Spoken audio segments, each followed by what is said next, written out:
भारत के कई पड़ोसी देश आर्थिक संकट में हैं। एक के बाद एक भारत के कई पड़ोसी देश आर्थिक संकट में फंसते जा रहे हैं। आप सबको पता होगा, श्रीलंका दिवालिया हो चुका है। इंडिया को नंबर 1 दुश्मन मानने वाला पाकिस्तान कभी भी दिवालिया घोषित हो सकता है। वही मालदीव भी चाइना के कर्ज में डूबा हुआ है। नेपाल की विदेशी मुद्रा बहुत ही तेजी से गिर रहा है। इसलिए नेपाल ने लग्जरियस आइटम पर बैन लगा दिया है। अगर नेपाल को लग्जरियस आइटम दूसरे देशों से इंपोर्ट करना है तो नेपाल को डॉलर में पे करना पड़ेगा, और नेपाल के पास डॉलर बहुत ही तेजी से खत्म हो रहा है। इसलिए नेपाल ने लग्जरियस आइटम पर बैन लगा दिया है। अब इन सब के बीच सामने आया है बांग्लादेश का नाम।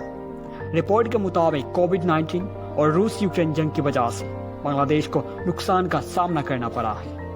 16 करोड़ आबादी वाला बांग्लादेश दुनिया की 41वीं अर्थव्यवस्था है।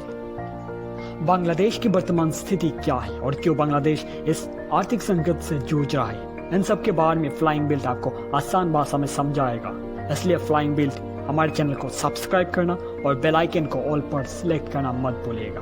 अगर आप वीडियो को अंत तक देखने के बाद आपको इस वीडियो से कुछ भी सीखने को मिला हमें जरूर से बताना, कमेंट में जरूर से बताना, और वीडियो पसंद आता तो लाइक करना। तो बिना देर करते हुए वीडियो को शुरू करते हैं। बांग्लादेश के वित्तीय मंत्री ने आईएमएफ से 4.5 अरब डॉलर का कर्ज मांगा है। कुछ समय पहले आईएमएफ ने एक रिपोर्ट पब्लिश की थी, यानी कि कुछ साल पहले आईएमएफ ने कहा था बांग्लादेश जीडीपी के मामले में भारत की जीडीपी को पीछे छोड़ देगा। लेकिन वर्तमान हालात बताती है कि किस कदर बांग्लादेश ने इस रिपोर्ट को गलत साबित कर दिया है। बांग्लादेश ने यह साबित कर दिया कि हम जीडीपी के मामले में कभी भी भारत को पीछे छोड़ नहीं सकते, बल्कि हम फ्यूचर में हम एक आर्थिक संकट में फंसने वाले हैं। ये बांग्लादेश ने साबित कर दिया।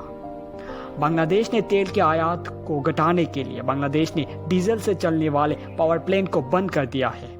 इतना ही नहीं, बांग्लादेश के केंद्रीय बैंक के खजाने में डॉलर की कमी हो गई है। इसलिए बांग्लादेश के सरकार और बांग्लादेश के केंद्रीय बैंक ने एक फैसला लिया कि बांग्लादेश में लग्जरियस आइटम का 75% दूसरे देशों से इंपोर्ट किया जाएगा। बांग्लादेश में लग्जरियस कार, इलेक्ट्रॉनिक सामान, घरेलू सामान इंपोर्ट 75% तक किया जाएगा। मान लीजिए बांग्लादेश पहले दूसरे देशों से 100 लग्जरियस आइटम इंपोर्ट करता था, लेकिन अब बांग्लादेश 75 लग्जरियस आइटम दूसरे देशों से इंपोर्ट करेगा। 16 करोड़ आबादी वाला बांग्लादेश दुनिया की 41वीं अर्थव्यवस्था है। बांग्लादेश के सेंट्रल बैंक ने एक रिपोर्ट पब्लिश की है। उस रिपोर्ट में कहा गया है कि कैसे बांग्लादेश का आयात बढ़ा और निर्यात घटा है, और इसका सीधा असर बांग्लादेश के खजाने पर हुआ है।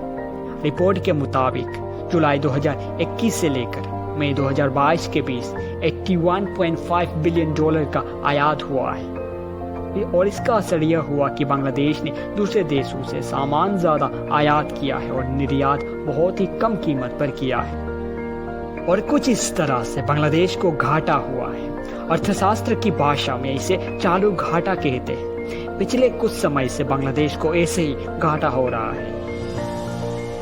एक साल के अंदर विदेशी मुद्रा भंडार में 6 अरब डॉलर की कमी देखने को मिला है। बांग्लादेश में विदेशी मुद्रा भंडार तेजी से खाली हो रहा है। इसकी कई वजह बताई जा रही है, जैसे विदेशों में काम करने वाले बांग्लादेशियों की आय गिर रही है, इंपोर्ट बढ़ रहा है और एक्सपोर्ट बहुत ही कम हो रहा है। विदेशी मुद्रा भंडार पर नजर डालते हैं। साल 2021 जुलाई तक बांग्लादेश का कुल विदेशी मुद्रा भंडार 45 बिलियन डॉलर था। 20 जुलाई 2022 तक यह घटकर 39 अरब डॉलर ही बचा है। एक रिपोर्ट के मुताबिक बांग्लादेश के पास सिर्फ 5 महीने तक सामान आयात करने का पैसा ही बचा है। बांग्लादेश के पास वैश्विक बाजार की बात करें तो इस वक्त पूरी दुनिया में तेल की कीमत में वृद्धि हो रही है। रूस यूक्रेन युद्ध का असर पूरी दुनिया में देखा जा सकता है। यूएस में भी इस युद्ध की वजह से यूएस में भी खास तौर पर आर्थिक मंदी की आशंका जाहिर की गई है, और यूएस सरकार ने तुरंत सही कदम उठाने की अपील की गई है। बांग्लादेश की अर्थव्यवस्था 416 अरब डॉलर की है और इसे पिछले कुछ वर्षों में सबसे तेज गति से बढ़ने वाला इकोनॉमी माना जाता था। लेकिन रूस और यूक्रेन जंग का असर इस देश के अर्थव्यवस्था पर भी नजर आने लगा है। इस युद्ध की वजह से ऊर्जा और खाने पीने की चीजों की दाम भी बढ़ने लगा है। यह वजह है कि बांग्लादेश का एक्सपोर्ट बहुत ही कम हो गया है और इंपोर्ट बहुत ही ज्यादा हो गया है। बांग्लादेश की सरकार ने IMF को चिट्ठी लिखकर भेजा कि आप हमें जल्दी से कर्ज दे दो, नहीं तो हमारा देश कभी भी दिवालिया घोषित हो सकता है अगले 5 से 6 महीने के अंदर ही, इसलिए आप हमें कर्ज दे दो। क्या IMF बांग्लादेश को लोन देगा या फिर नहीं, जरा इसके बारे में बात करते हैं। बहुत ही सरल भाषा में इस टॉपिक को भी हम समझाएंगे आपको। इसमें लोन का चांस बहुत ही कम है, बांग्लादेश को लोन मिलने का चांस बहुत ही कम है। क्यों, उसके बारे में बात करते हैं। अगर IMF बांग्लादेश को लोन देता भी है तो बहुत सारे शर्त रखेगा बांग्लादेश के ऊपर कि आप ये नहीं कर सकते, आप उसमें सुधार करो, ऐसा बहुत सारे शर्त रखेगा। मैंने अब यह भी कहा कि बांग्लादेश को लोन मिलने का चांस बहुत ही कम है, और ऐसा मैंने क्यों कहा, इसे समझने के लिए आपको एक कहानी बताता हूँ। दरअसल ये कोई कहानी नहीं, ठीक है। तो आप और आपके 4 दोस्तों ने मिलकर एक कंपनी बना ली। उस कंपनी में आपका 50% पैसा है और बाकी का 50% पैसा आपके 4 दोस्तों का है। तो उस कंपनी में सबसे ज्यादा डोमिनेंस किसका होगा? डेफिनेटली आपका है, क्योंकि उसमें सबसे ज्यादा पैसा आपका है। ये बात भी ठीक उसी तरह है। IMF में सबसे ज्यादा पैसा यूरोप और अमेरिका का है। US और यूरोप जो बोलेंगे IMF यानी इंटरनेशनल मॉनेटरी फंड को भी वही करना पड़ेगा। यूरोप और US का दुश्मनी बांग्लादेश से नहीं है, फिर भी IMF क्यों नहीं देगा? अगर उसे समझना चाहते हो तो और एक टॉपिक के बारे में मैं आपको बताता हूँ, आप उसे सबसे पहले समझ लो। आप सबको पता होगा कि पाकिस्तान इकोनॉमिक क्राइसिस से जूझ रहा है और कभी भी दिवालिया घोषित हो सकता है, कभी भी श्रीलंका की तरह दिवालिया घोषित हो सकता है। पाकिस्तान ने भी IMF यानी इंटरनेशनल मॉनेटरी फंड से लोन की अपील कर रहा है बांग्लादेश से पहले, लेकिन अभी भी IMF पाकिस्तान को लोन देने के लिए तैयार नहीं है। क्यों? अगर आप इस क्यों को जान लेंगे तो बांग्लादेश का जो टॉपिक है वो भी आपको समझ में आएगा। तो बात करते हैं इस क्यों के बारे में। भारत का सबसे बड़ा दुश्मन कौन है? पाकिस्तान नहीं, भारत का सबसे बड़ा दुश्मन है चाइना। ठीक उसी तरह से यूरोप और US का सबसे बड़ा दुश्मन है चाइना। पहले यूरोप और अमेरिका का US का सबसे बड़ा दुश्मन रशिया था, लेकिन अभी US और यूरोप का सबसे बड़ा दुश्मन चाइना ही है। आप सबको पता होगा बांग्लादेश और पाकिस्तान ने चाइना से लोन लेकर रखा है।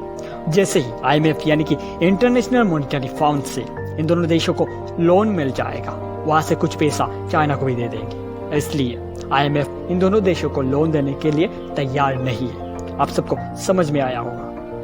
अब बांग्लादेश चाहता है इंडिया के साथ एक एग्रीमेंट में साइन किया जाए। क्या है वो एग्रीमेंट, उसके बारे में बात करते हैं। उस एग्रीमेंट का नाम है सेपा। और ये सेपा क्या है? सेपा का फुल फॉर्म होता है कॉम्प्रिहेंसिव इकोनॉमिक पार्टनरशिप एग्रीमेंट। इसे साइन किया जाए। इसे साइन करने से क्या होगा उसके बारे में बात करते हैं। और इस एग्रीमेंट से क्या होगा? आप सबके मन में सवाल आ रहा होगा कि इस एग्रीमेंट से बांग्लादेश का मार्केट इंडिया के लिए ओपन हो जाएगा और इंडिया का मार्केट बांग्लादेश के लिए ओपन हो जाएगा। अभी भी बांग्लादेश और इंडिया के बीच 11 अरब डॉलर की व्यापार होता है और उन 11 अरब डॉलर में से इंडिया यानी कि भारत बांग्लादेश को 8 अरब डॉलर की सामान बेचता है और बांग्लादेश इंडिया को 3 अरब डॉलर, तकरीबन 3 अरब डॉलर का सामान इंडिया को बेचता है।